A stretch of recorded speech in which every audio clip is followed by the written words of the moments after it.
Ukraine is the next Korea. One thing is for sure, whether this war ends through negotiation or end through military means on the battlefield, Ukraine will be divided into two. The capitulation of Ukraine is inevitable. Ukraine will just be divided just exactly like how Korea was divided during the beginning of the Cold War. We have South Korea, whilst we have North Korea. North Korea supported and defended by Russia and China, while the South was also protected and defended by America and Western Europe. That is the same situation that Ukraine currently find themselves. Now, the topic of discussion is not about Ukraine winning again, but it's about how many territories Russia can take. That is not the current argument. The West, together with Ukraine, stand on one side, whilst America, together with Russia, stand on also another side. According to the Russians and the Americans, the Russians want the whole of Donbass, whilst Western Europe and Ukraine is arguing that the current border should be exactly where Russia has gotten to. They shouldn't take more territories, or Ukraine shouldn't give Russia more territories. So whichever way, whether from the Russian side or from Western Europe and Ukrainian side, one thing is for sure, Ukraine is going to lose territories, or Ukraine is going to be divided into two. The ethnic Russian-speaking side of Ukraine is currently the new North Korea. The ethnic Ukrainian-speaking side controlled by Zelensky is the new South Korea. The same situation here. I'm talking in terms of demographic. I'm not saying necessarily that the new ethnic Russian-speaking side is going to be exactly like North Korea. That is not what I'm talking about. Ukraine is currently a victim of an ideological battle between the East and West. This was the same ideological battle that divided many countries into two.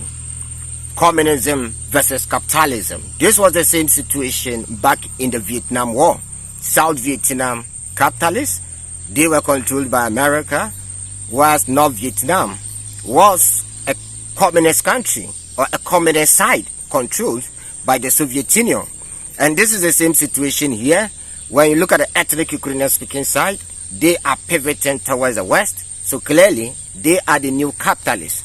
Clearly, you can see that the ethnic Russian speaking side, they don't want Western values and Western culture. They are communists, although communism has never been achieved. But for the purpose of communication, I have to use the word communism in order for you to understand my point clearly. So one important thing that the media don't also talk about is the ethnic Russian speaking side of Ukraine.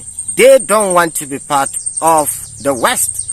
They don't want to be ruled or governed by Western system.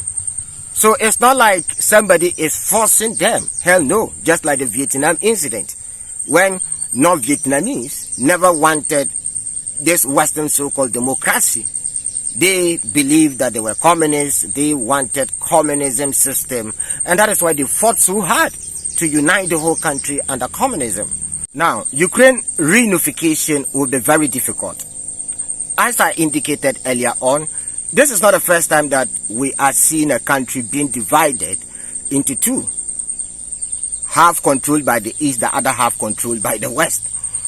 The reunification of Ukraine, if we are to take lesson from previous countries, you realize that Ukraine reunification will be very, very difficult. And even if they will unite, this will come at a great cost. Let's take China for example. Despite the military and economic might of China, during the days of this division that happened in China, I don't know how many of you know this, but remember that China find themselves in the same situation back in the 1930s, 1940s, and the 1950s. Remember, there was war between China and Japan. Even during the Japanese and China war, there was a civil war in China. The same communism versus capitalism war, which eventually the communism won, led by Mao Zedong. Now, despite the economic might and military might of China, we can still see this division implication right in China. Due to this division is part of the reason why this whole Taiwan case is currently ongoing. We see the same thing in Tibet, right? So one thing we have learned, or one thing that we can learn from previous countries or previous war, is the reunification is not easy. It's always difficult. Once a country is divided by ideology, like whatever we are seeing in Ukraine currently. When we look at history, Mao Zedong unification of China came at a great cost. So in order to unite two opposing ideologies, it comes with a lot of bloodshed.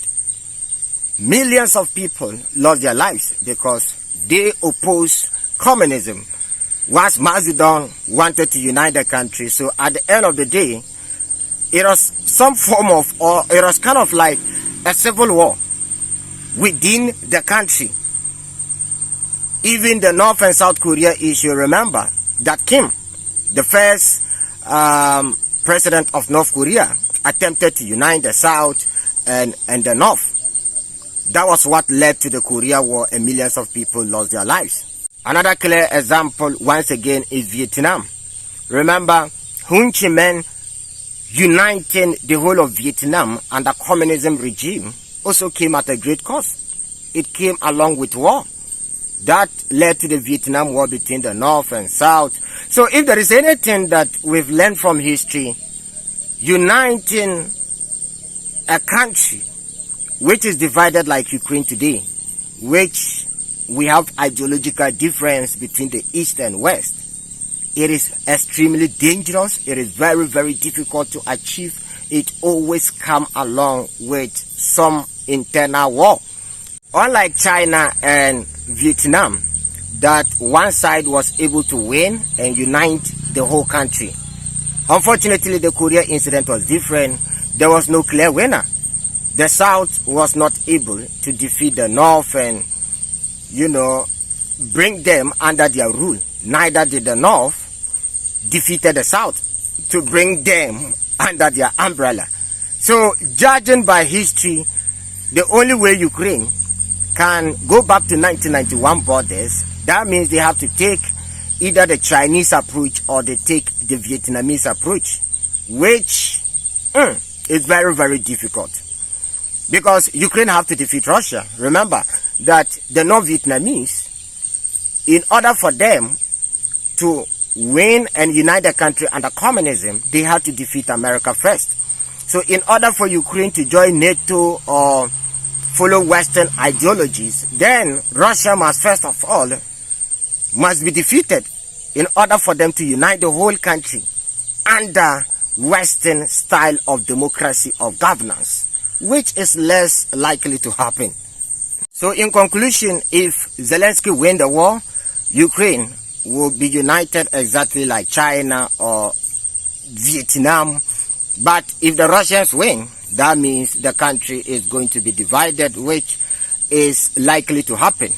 The Russians have no intention of taking over the whole of Ukraine. So that means if the Russians win, if they want, they can basically force the other side to join them, just like exactly like what Ho Chi Minh and Mao did. But in this case, I don't see the Russians doing that. The Russians have no intention of forcing the ethnic Ukrainian side to join the ethnic Russian side. Let me make this clear. Some people would think that the fact that the ethnic Russian speaking side will become the new North Korea means that they are going to be underdeveloped. That is not the case. No, it doesn't necessarily mean they are going to be exactly like North Korea. Hell no. We've seen communism transform countries. Look at China. Remember, the Chinese went the communist way, the Russian way. And today, China is on top. China is number one. The famine and the struggle in North Korea is not because of North Korea, becoming communist. Hell no. It have a lot to do with their nuclear weapons and sanctions that has destroyed, their economy completely. Are you aware that even when Korea was divided into two, North Korea was far ahead of South Korea. North Korea was well developed, even more than South Korea. After the collapse of the USSR and because of this North Korea nuclear program, has led to the current struggle in North Korea. It has got nothing to do with them being communist, right? So we have to clear this, because some people think that, oh, because the ethnic Russian speaking side in Ukraine are pivoting towards the Russians means that they are going to be poor. Hell no. Many countries have done that and they have succeeded in this world. The number one economy today in the world took this strategy, they pivoted towards Russia, and today we can all see the rise of China and where China has gotten to. Well, maybe I am wrong. What do you think? Do you think that Ukraine will return back to 1991 borders? If Ukraine will succeed and reunite again, just type yes in the comment section. But if you believe or think that Ukraine cannot unite again, Ukraine is currently divided into two and it's impossible for them to unite again, then type no in the comment section. Your opinion is very, very important. What do you think? Let's know down in the comment section. Hit on the like button, and if you're new to the channel, subscribe. Shalom. See you guys in the next episode.